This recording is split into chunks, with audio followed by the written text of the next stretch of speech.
Hello, thanks for joining us today. My name is Sandra Wick. I am the crop production agent with the Post Rock Extension District.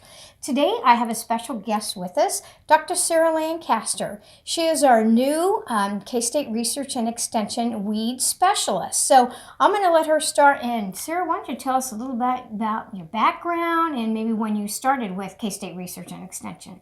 Okay, thanks, Sandra.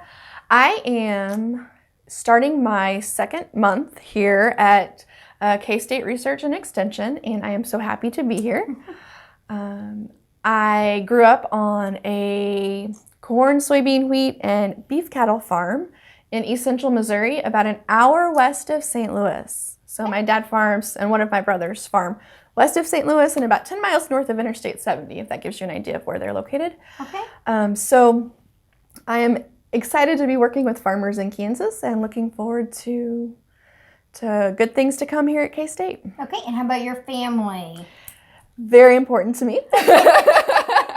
I'm married. My husband, Philip, is a beef cattle nutritionist, and we have two boys. Levi is 7, and Caleb will be 5 at the end of this month. So we have lots of noise at our house. Lots of energy, Yes. lots of activities probably. Yes. So why don't you share with us real briefly here, what do you think, the upcoming spring growing season is going to be upon us before we know it?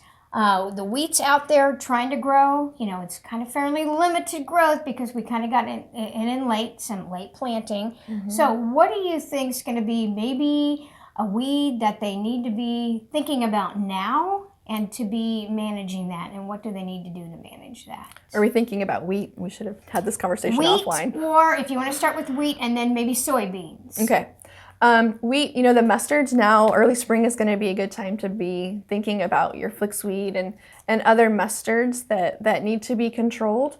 And then as far as soybeans, the drivers are the pigweeds, Palmer amaranth. And so making sure you're thinking about how are you going to control those early and then also all the way through that extended growing season. So there's lots of herbicide options. There's a few herbicide options for that, but it's important to think about that. Okay.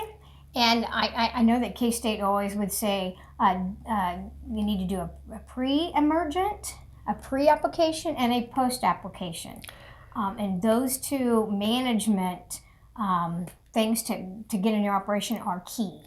Absolutely. So that pre-emergent, so that you can have an opportunity to start clean and get those crops through that critical weed-free period where competition is most likely to cause yield loss, but also following up with a post-emergent herbicide application so that we are taking good care of preserving our herbicides for the future, managing resistance, and also managing the soil seed bank and keep making sure that we're not adding seeds to the soil that are going to be problematic in the future. Okay.